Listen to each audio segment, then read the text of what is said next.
Welcome back. 14 of the 20 shelters that form part of the Western Cape Women's Shelter Movement face imminent closure should they not raise emergency funding.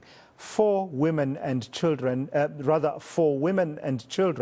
who have experienced gender-based violence, these shelters provide assistance such as short and long-term housing, as well as legal, psychosocial and economic empowerment services. To discuss this further, I'm joined now by Advocate Bernadine Bachar, the director of the Saartjie Baartman Center for Women and Children. Good evening, and thank you for your time. How do we find ourselves in this situation, knowing how needed these shelters are in a society such as ours? Good evening to the Sizwe, and good evening to your viewers. So, succinctly put, the most shelters in the Western Cape, and certainly those that form part of the Western Cape Women's Shelter Movement, are funded primarily by the Department of Social Development. And that funding usually comprises some 30% of what the shelters need to actually render services fully. So in real terms, at the Saartjie Baartman Center, what that means is I have a deficit every month of 500,000 Rand, so it's 6 million Rand a year to keep the doors open. Sure. Is that because the funding is not forthcoming from the Department of Social Development, or is it that other sources of funding are just not coming through such that they leave you with that gap? It's primarily because other funders themselves do not have the financial wherewithal they had in the past to actually support shelters. It's also occasioned by the economic crisis that South Africa finds themselves in. Soaring costs of basic goods are having a real impact on shelters in serving our clients. So it is a bit of both. We all know that government doesn't have the funds to fully fund shelters at this moment in time.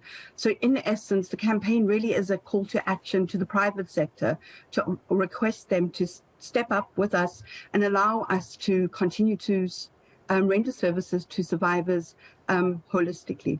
Yeah, but this should not even be a debate, though, Bernadine. This should not even be something that takes much consideration, given the good governance imperatives of the, corporate sector and other sectors as well, and also the big pledges that we hear from time to time when we discuss issues of violence against women and children. It should be an easy conversation to have. But are you finding that beyond the big pledges and big talk on platforms, when it comes to walking the talk, that is not happening? Absolutely, and it's primarily about that. It's about the fact that we're sitting on the last day of 16 days at the moment. It's International Human Rights Day, and we all know that gender-based violence is the most egregious form of human rights violation. Our attitude is that if government is saying that they're unable to fully fund shelters, then they have the wherewithal to actually bring the private sector into the room so that we can get our deficits actually funded through the private sector. And it makes so much sense. If you think about that, women form 51% of the population of South Africa. That's a significant part of private sector's workforce. And we all are aware of what the impact of GBV has on a woman. These range from obviously physical impacts, but also psychological and emotional impacts. It makes sense for the private sector to say, I'm going to be supporting my workforce primarily, but I'm also going to be supporting those institutions and those NGOs that actually address and prevent gender-based violence. So it's a no-brainer. 14 shelters facing the risk of closure.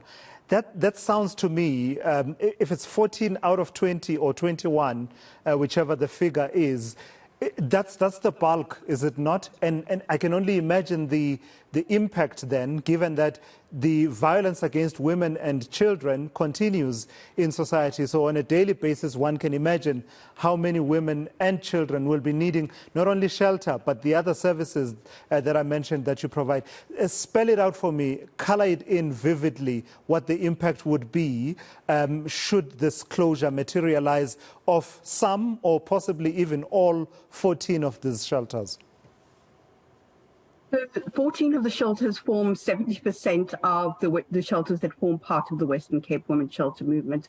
And in real terms, out of the 452 beds that those shelters have for survivors of gender-based violence and their children, over 300 of those beds will not be available should all 14 have to close their doors. And obviously that is the worst case scenario and something that we're really fighting really desperately against, because nobody wants to close their doors. We're committed and dedicated to making sure that gender-based violence survivors and their families actually get the services that they need.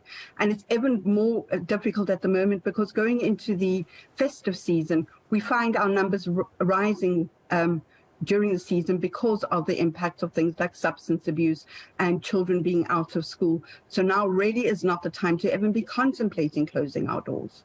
Yeah, all right. Thank you for having the conversation with me. Hopefully someone is listening and hopefully there are people who will be responsive to it all. That is the director of the Saartjie Baartman Center for Women and Children, Bernadine Bachar. It's a no-brainer to me, folks. Given what we face in our society, no-brainer. I have no influence, but decision makers make decisions.